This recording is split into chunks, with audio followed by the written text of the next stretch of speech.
नमस्कार दोस्तों, स्वागत करती हूँ आपका। एक बार राजा रंतिदेव के राज्य में भीषण अकाल पड़ा। सभी ओर भूखमरी और महामारी फैल चुकी थी। अपनी दया और करुणा के रहते राजा रंतिदेव ने गरीबों और दीन दुखियों की सहायता करने के लिए अपना सभी कुछ दान कर डाला।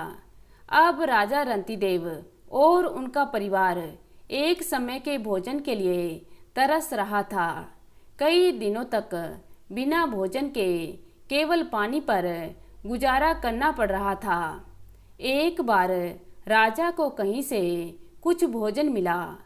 लंबे समय तक भूखे रहने के कारण राजा और उसके परिजनों का शरीर पूरी तरह से दुर्बल हो चुका था। जो भोजन मिला उसे राजा अपने परिवार के साथ खाने के लिए बैठे ही थे कि कहीं से ब्राह्मण अतिथि का आगमन हो गया। एक भूखे के लिए भोजन से बढ़कर कुछ नहीं होता, उसमें भी अतिथि आ जाए तो मन की क्या स्थिति होती है, यह कोई भूखा ही बता सकता है।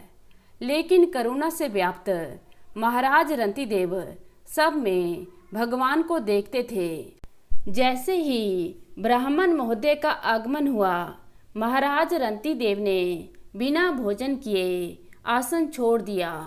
भूखे पेट रंतिदेव ने ब्राह्मण को सम्मान सहित भोजन कराया।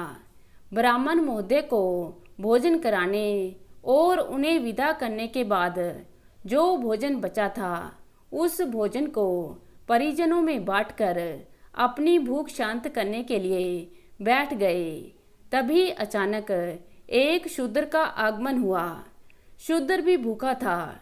भगवान का स्मरण करते हुए राजा रंतिदेव ने बचा हुआ भोजन उस शूद्र को परोस दिया।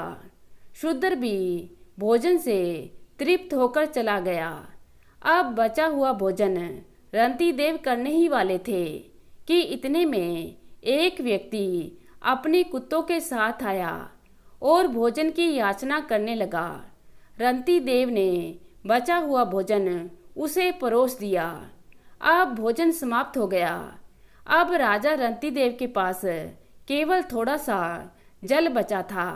उन्होंने उसी से अपनी भूख शांत करने की सोची और जल ग्रहण करने ही वाले थे कि तभी एक चांडाल का आगमन हुआ।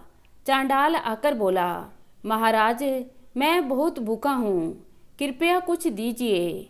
उन्होंने बचा हुआ जल भी चांडाल को दे दिया और यह सोचकर संतोष कर लिया कि मुझे रिद्धि सिद्धि और मोक्ष मिले न मिले, लेकिन दीन दुखियों के दुखों को दूर करने का आनंद हमेशा ही मिलता रहे। दूसरों को तृप्त देखकर ही मुझे तृप्ति मिले।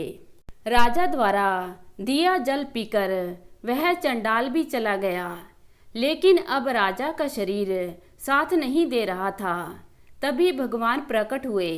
ब्राह्मण, शूद्र और चंडाल के रूप में विभिन्न देवता ही थे जो राजा रंतिदेव की परीक्षा लेने आए थे। राजा की दया, धैर्य और भक्ति देखकर भगवान उनसे अत्यधिक प्रसन्न हुए। देवताओं के वरदान से उनका राज्य पहले की तरह समृद्ध हो गया। भगवान ने कहा, मैं तुम्हारी सच्ची भक्ति से प्रसन्न हूँ, मांगो क्या मांगते हो।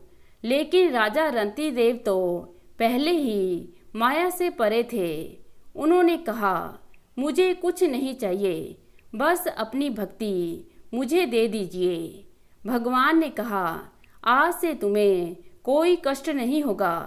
तुम इस संसार में रहकर मेरी भक्ति करते रहोगे और मरने पर तुम्हें मोक्ष की प्राप्ति होगी। यह कहकर भगवान अंतर्ध्यान हो गए। तो दोस्तों, कैसी लगी आज की कहानी? आशा करती हूँ कि कहानी को पसंद करेंगे। धन्यवाद।